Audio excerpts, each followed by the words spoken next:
And the Challenge Series returns for week 132, only just 3 months away in universe from the end of Season 3. We only have one more championship between here and the CS World Series at week 144. We don't actually know what week 136 will have just yet. A couple of ideas had been submitted, but nothing is concrete. What is concrete is this week's first event, taking us to the Lake Major circuit for the 640 class. Definite evidence, or proofish rather than evidence, that we can technically run any class at any track, but some are definitely better than others. This track is a little lengthy for the 640 cars, but it still ends up being 4 laps anyway. Ultimately, it's not a big difference. But, yeah, there's quite a lot of debuting cars this week, so it'll definitely slow down the episode's runtime, I fear, so bear with me here as we get into the week's action.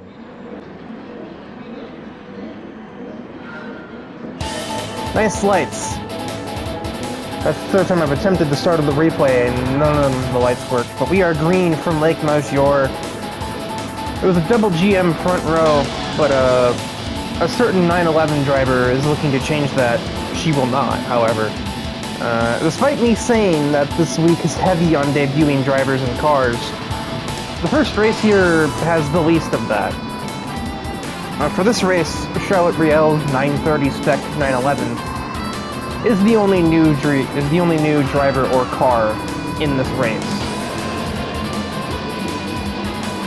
And somewhere in the field, yes, there is Xenon in her Group 4 Dodge Viper, which, fun fact, is actually an NFR-owned chassis. Technically. You could also call it a Mercury-owned chassis, depending on who you ask, or how you look at it, because it was originally owned by me, but when I used the chassis, it was under NFR. It was never used under Mercury. But no, I don't exactly need it because I'm just racing here now. I'm not racing anymore. So sold it off to Xenon when she first showed up. We're already going 3 wide with the Pele and Trivial, but Xenon will be ahead of that chaos.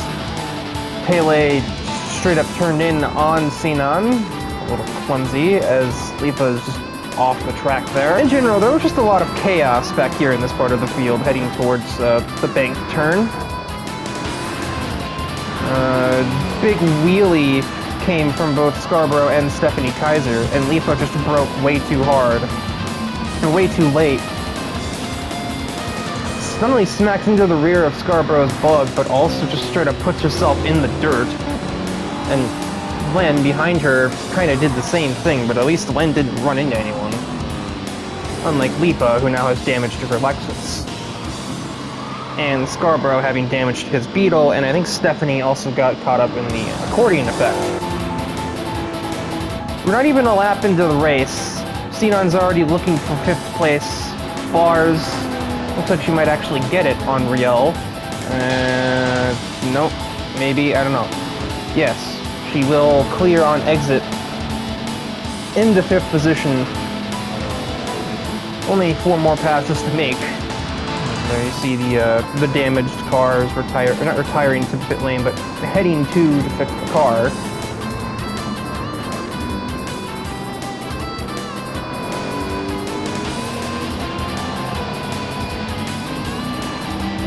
The pole sitter still leads, Jennifer McKinley's Firebird. And basically the front 2 have not changed, but David Garcia is looking to change that, out dragging a fellow muscle car down into this weird trail brake hairpin. And the Super V clears. Meanwhile, Xenon is just about to the back of the Toyota Tundra in P4. Should make up a lot of time on it here. I would hope a Group 4 can take an S section quicker than a truck. Oh yeah. Around the outside. Just all the momentum in her corner, despite Riho's best efforts at, well, blocking her path. They are ineffective. Xenon's up to 4th, not far away from 3rd, looking at the way things are, but runs out of straightaway to get to the 182 car. So the entire top 4 is American cars, but 3 different manufacturers represented, technically. If Dos.0 can get up here, we can get top 5 all-American cars with 4 manufacturers represented. Oh, we're fighting. Xenon cannot stick it through the first part. Can she get it done on the second? Side by side through the final sector between Xenon and Logan Poole. We are friends off the track. Oh, but not on the track.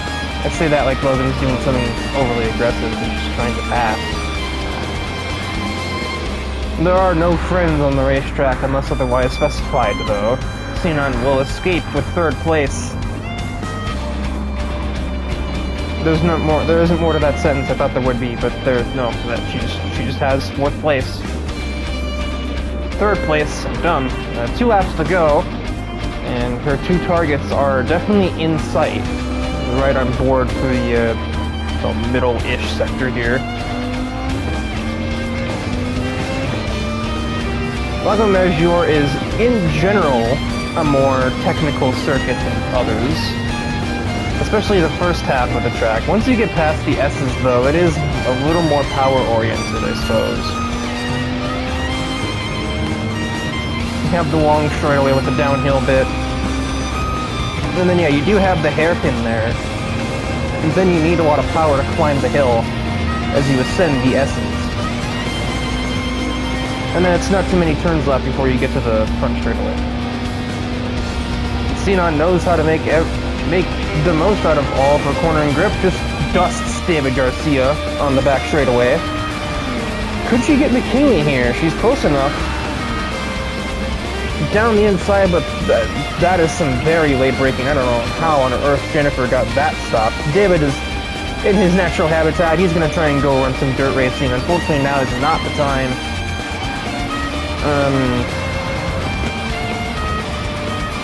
Nope, Jennifer covers that off. Xenon wanted to go all the way around the outside, but obstacle appeared. So she just go down the inside instead. It's the same spot that she dueled Logan, except she's on the other side of the circuit, and she may not be winning this time. Oh, yeah, gets covered off by McKinley on the exit towards the last turn. Who gets the better run off the last turn, though? That's going to determine who leads, basically probably who wins the race, I reckon. Jennifer goes defensive. Xenon doesn't really seem to feel like playing along, though. Not really any reason to either. Oh, Jennifer slides badly wide at turn 2. That is a window of opportunity for the Viper driver. Crossover blocked. A bit of weaponized oversteer from McKinley, and she somehow manages to stave off the Dodge Viper threat. David Garcia is just watching in case things go completely wrong, which the way these two are throwing haymakers, basically, at least Xenon is, chasing car. I don't want to say it's likely, but it's not impossible, we'll say. Meanwhile, Dos.0 has actually made it to the top 5, as I had stated, or as I had mentioned, so. The thing I said before is true, but we are fighting now through the S section. Xenon realizing that her downforce is gonna be the deciding factor. And it has, in fact, decided who is the leader. Only one more heavy braking zone. This is gonna be Jennifer's best, if not only chance, at a response, but I don't think she has one. The Viper just got too good of an exit for the Firebird to do anything about. And now she's probably more occupied with making sure the 145 car stays behind. As for a quick detour to show Dos Pointo's journey to 4th place, last we saw her, it was a pretty simple maneuver. Just out-drag the truck. You have a lot of horsepower. You don't weigh much in the old Ford Roadster, and that was easy as pie. And then we look to how she made the overtake on her team owner, and it was kind of the same thing, really. The Camaro really isn't as power-oriented as you'd think, considering A, it's a Camaro, and B, it's driven by Logan Cool. But it's actually more focused on being lighter, and basically being a Group 4 light. So that means that something like a Ford Roadster with more horsepower and weighing still a few hundred pounds less means that you can just kind of slip on through in spite of what should be relatively old suspension. I'd say relatively. It's a touch-up model. And then we return to the present time, just one sector to go for Sinon in the Viper Group 4, doing the old NFR chassis very well here at Lago Maggiore, a car that technically didn't win here. It won at Deep Forest, but it's won in the past at least. Garcia goes for 2nd place. This is basically the last opportunity you can pass somebody on, only if you're brave at that. But David Garcia races on dirt in real life, so I would say he has the bravery, but he does not have the shift timing. This is a shift on the exit of the second to last turn. That seals the deal. Sinon heads out of the last turn to seal the deal herself and grab the checkered flag. Jennifer barely holds on to 2nd, the drag race that David would have probably won had the race gone down to the 1st corner. And Dos Point0 with 4th. Logan Cool rounds out your top 5. Not being ignored though is, you gotta point out Mark Wilde. He started in 19th, or like 18th, I believe, somewhere in there, bottom 5. He himself climbs to 7th place over the course of the event, and that's pretty much on pace. Only 3 or 4 cars got damaged the whole way through, so pretty clean race from everybody on the track except for Lifa, who managed to cause chaos. How did you end up damaged? Hang on.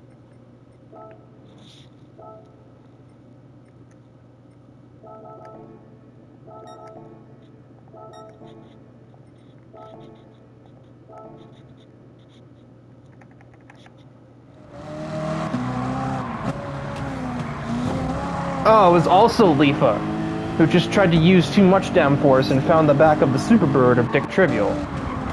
So, okay. There were 4 cars damaged. What did Stephanie want?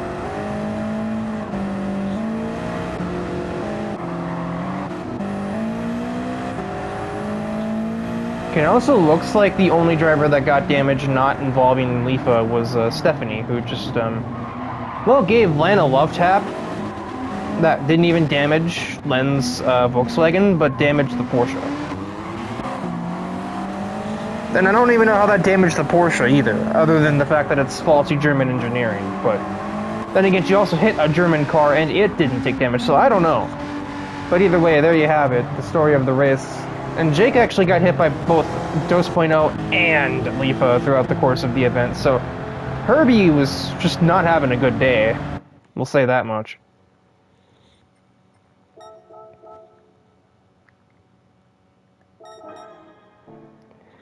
But yeah, that is the first race in the books. Sinon is your winner. It is an All-American top 5. There we go, Logan's in the shot now. An All-American top 5 with 4 different manufacturers. If only there was like a Plymouth instead that Garcia could have driven. God forbid there be a CUDA in the game, right? Is that a little too meta? Probably. The second race of the week takes us to Road Atlanta, a track we've been visiting more and more frequently as time has gone on. Ever since we added it to our roster, so to speak. Initially, it was more of a big event, or big race thing. Kind of like the Mons is. However, as time has gone on, not to mention Demon Sports, and subsequently Mopar Garage setting up their garages here, and basically just the main base of ops, the amount of events that have taken place here has been exponentially greater. Not my favorite track in the world. I'd probably prefer going to Watkins Glen, which we do go to pretty often, just not this week. Having it is nice to have just those not reliable tracks. That's not the right word, but if we need to go somewhere, if we just need to have a quick race, we have venues that are just like willing to accommodate at like a moment's notice, pretty much. We got Road Atlanta and to some extent Trial Mountain in the U.S. You've got Fuji and to some extent High Speed Ring in Japan. And we don't really have it so much in Europe. The closest we have is we've got Catalonia as like pretty much our home base in Europe. And to some extent, take your pick between Deep Forest, Lago Maggiore, or the Nürburgring. And we're only allowed to do the Nürburgring because Porsche AG participates in the series. If it weren't for them, we wouldn't even be able to go there. So, anyway, as for right now, Road Atlanta, it is the 675 category this time around. So a little faster, despite the fact the track is actually shorter, considerably so, than Lake Maggiore.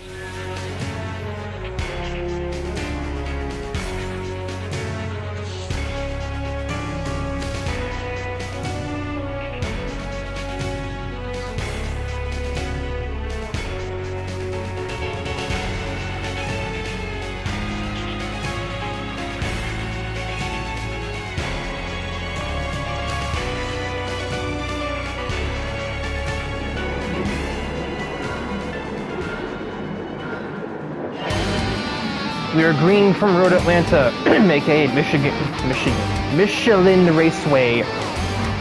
There is no Michigan Raceway right here. There is no track in Michigan in this game. We are on board with the urban estate driver of Michael Mayfield. And from what I understand, he's already met, so to speak, one of the new drivers of this race. And as it's been reported to me by one of the other admins, it's not a pretty relationship.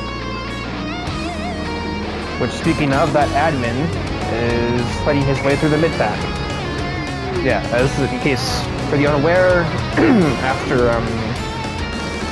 the conniption last week, the Challenge Series has established 2 new admins. One of them is Logan Cool, the other is Noir, who is also in this race. Yeah, basically an opposite ends of the running order. Yeah.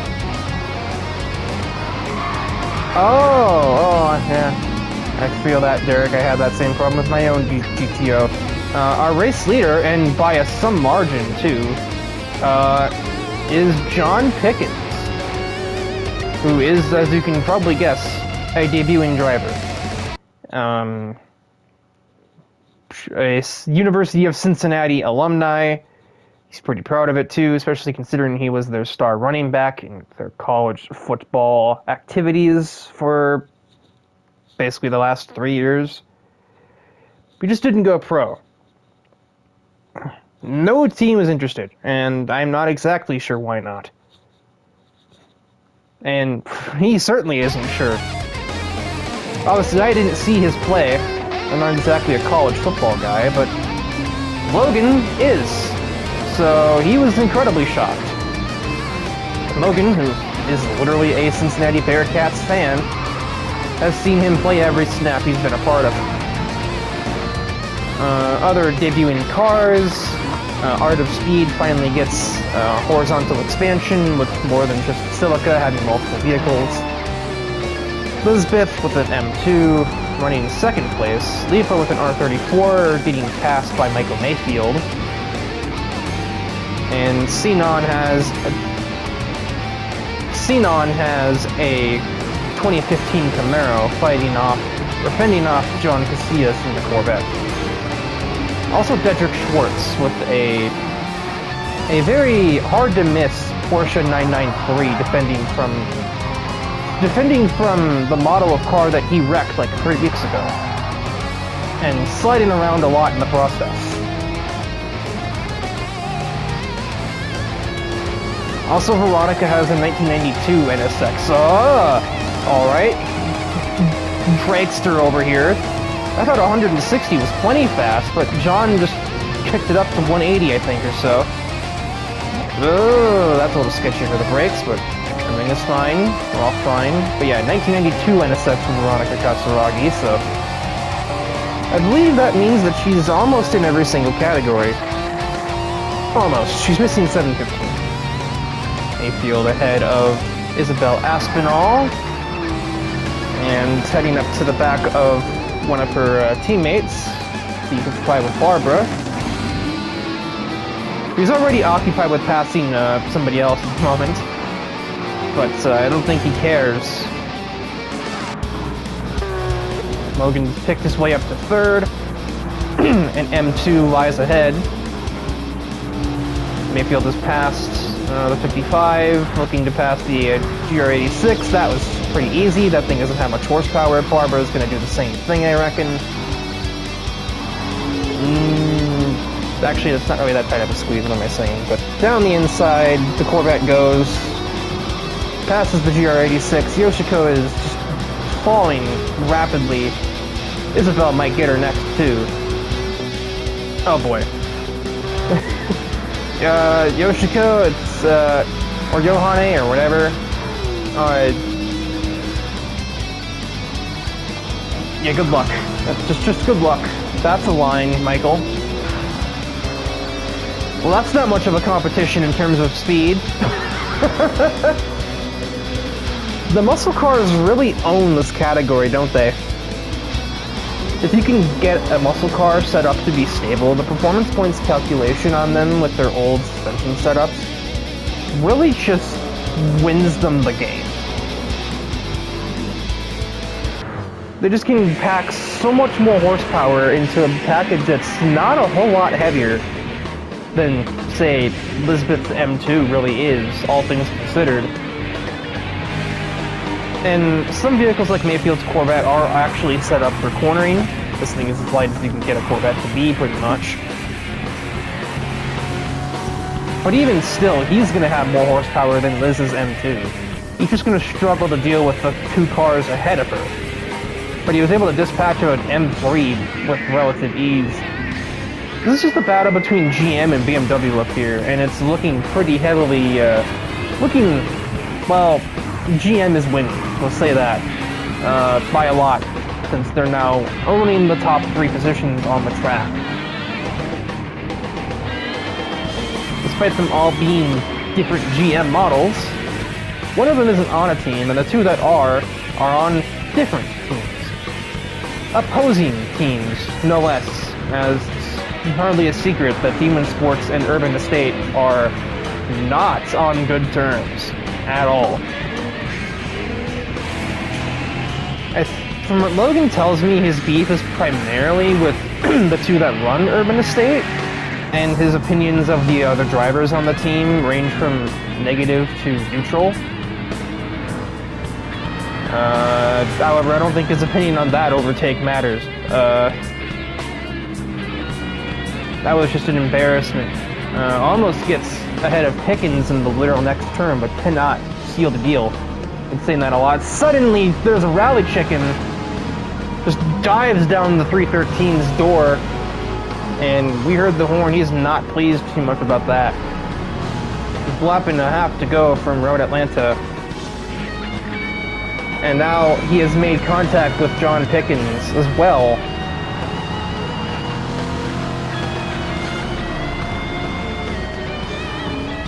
So just utter chaos here on lap 5.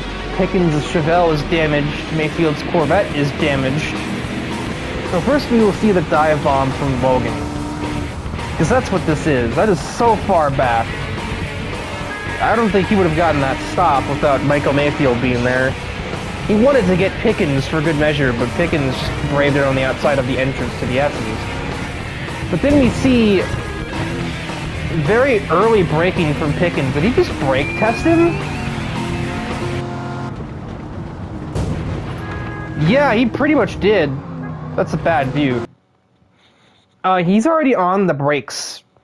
For reference, and even in this category, you can pretty much get away with braking at that little Marshall stand over there, where those three people are standing. I don't actually think it's a Marshall stand.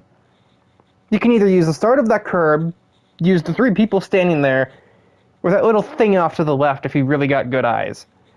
He is braking back here. And he's barely even on the brakes. That's a brake test to me. And that is the reason that both cars are now significantly damaged. I think Mayfield tried some sort of response hit, but instead just kind of bounced off the back of the Chevelle and didn't do anything. Logan's probably licking his chops right now, because he just saw his only two rivals on the track at the moment just basically whack each other.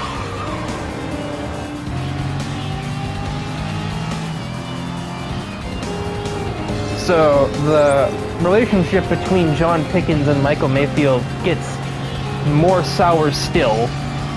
Meanwhile, Urban Estate is rapidly approaching your location. And I mean rapidly.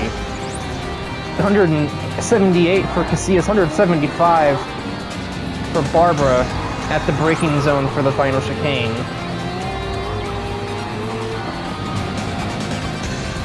The third gens are coming! The third gens are coming! Hands down the fastest model in this category, and there's a good reason why.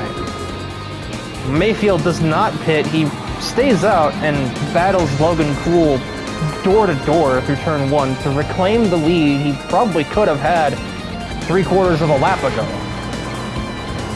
If he didn't get dive bombed by Logan and brake tested by Pickens. Logan thought about diving him again, but realized that the S's are not a braking zone. Yeah, you can see, never mind. Well, yeah, he about made the corner. There is a train of cars behind us here.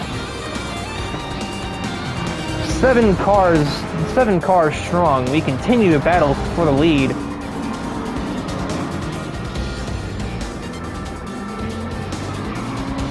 Oh, door check, shoving the 313 almost off the track, and certainly way off the racing line. Logan barges his way back past.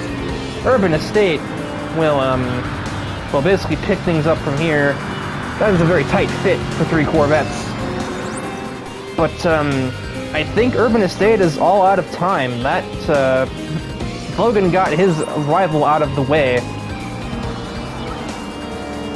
John definitely is gonna get there, but this isn't a passing zone, so Logan Cool is gonna use the Intimidate button and take the victory at Road Atlanta, Demon Sports home circuit. John Casillas third, understandably well, if he is disgruntled, it's understandable. Michael Mayfield grabs third. Barbara does not brake well enough at the chicane and just gets fourth. Kevin Bagstrom, the leading non-American car. We have once again created a pattern, except this time it's all GM top 4. Could have been all top 5 if John Pickens didn't decide to be a literal dum-dum and brake test at the S's at Road Atlanta. Yeah, Kevin Bagstrom rounds out the top 5, but it is a GM-dominated top 4. And a 2-3-4 for Urban Estate, but they just could not finish the job. As Logan Cool, well, does Logan Cool things. There really isn't any other way to explain that. He was clearly doing the rain dance on the Wednesday event here for week 132, excuse me. And it brings us to a very wet Suzuka circuit. I know what somebody's thinking in the audience. Shush. Gas. Excuse me. Ugh. I guess this is what I get for using a carbonated beverage to soothe my throat after talking. Maybe not my best decision, but it's the only decision I had. Anyway, Suzuka, raining, 715 class, grab the intermediate tires. This is going to be chaos. And when isn't it chaos in the Challenge Series? Let's be real here. But it always gets doubled or so when there's rainfall involved.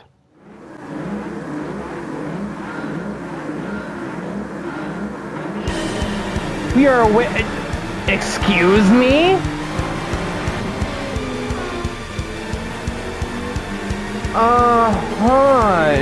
Impressively doesn't damage her 959.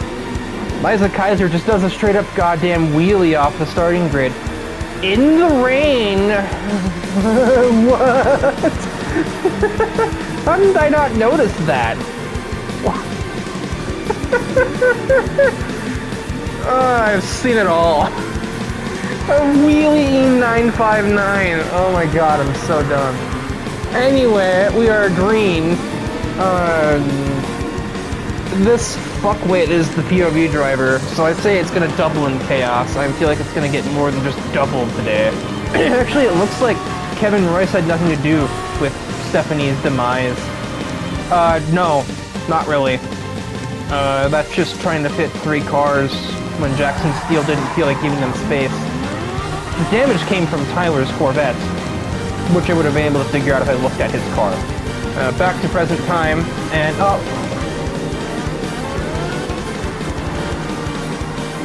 well, that's gonna be a good talk later.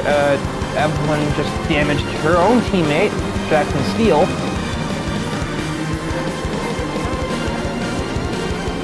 So, yeah, that's not gonna be a fun conversation to have post-race, but, at least that's got a much simpler explanation than what Kevin Royce does.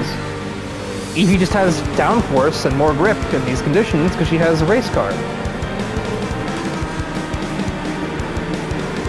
Didn't even damage her own car, just damaged just damaged her teammate's car. Yeah, definitely right smack dab in the middle of intermediate conditions. That was a bit of a fit. I think Logan's probably a little aware of what, well, not a little, he's very aware of what Ken Royce did. When I brought him and Noir in as new admins, I straight up told him, like, okay, you two are both going to be helping me with competitor relations, and that basically starts with trying to make sure that Mopar Garage and Porsche AG's big feud after the last 2 weeks of racing don't escalate into something worse. Drake's David Danvers. Oh boy, does he do anything to Schwartz?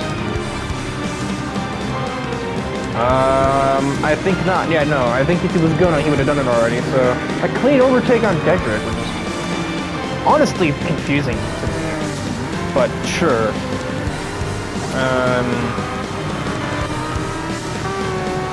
There are new cars in the race, by the way. What a week to make your debut for these two. Patricia Abelheim, yep, like Kane. Abelheim drives her own Porsche Cayman, no association with Porsche AG or anything. She is leading the way, and well, I'm sure Liza's taking notice of this in some way, shape, or form. I don't think they need more drivers now, Porsche AG. I think that the 6 that they got now is probably a good number. Too many and you risk being bloated, I would say. Oh, that's some braking.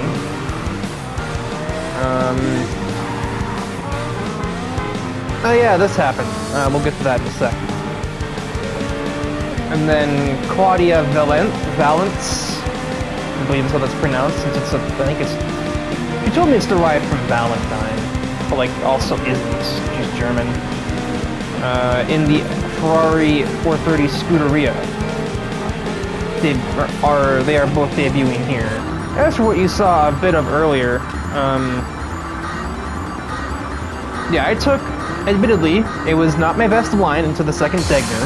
I thought Clitori was letting me by. She in fact wasn't. But then I took that as a sign of aggression. And on top of just the average momentum of heading out of that hairpin, I might have gotten his rear tire there. I mean, he was beeping at me on the exit of the Degner and flashing his light bar. And you know, I took a page or two of defensive driving, and I know that this guy already has tendencies. I've seen, witnessed firsthand. He stuck to right with David Danvers, a fellow Mopar enjoyer.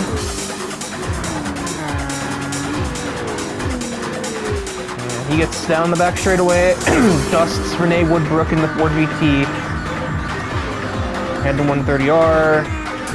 Yes, when talking this way, you can probably guess what happens. He tries to run me off the road, but guess what? I have talent. I can save the car. Somewhere deep inside, I do know how to drive a race car. You wouldn't think it, considering my recent results, but I do in fact know how to save a car. Especially when he does that. All-terrain vehicle. Still not enough. And, well, Kotori Minami will remember that. And absolute destruction. That is a caution. That is a red flag. He is 3 races. Kevin Royce has been involved in a red flag in all 3 of them.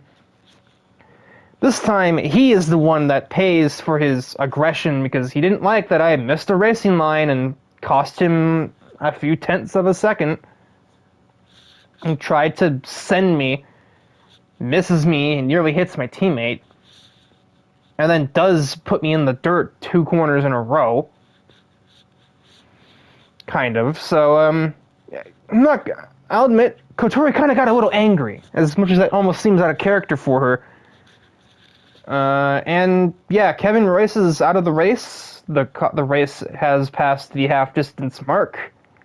So it is declared official. We will not have a red flag restart or a waved off start because there's no point in restarting for 2 laps when the conditions are already dreary. So on debut, it is technically Patricia Abelheim with the race victory. And another very long talking to is in order for Mr. Kevin Royce. I would be surprised if it's not a straight-up firing, especially since he has now drawn the direct ire of the owner of the team. I'll have to see what Dick Trivial says, though. But, yeah. That'll do it from Suzuka. Nice and short, I guess.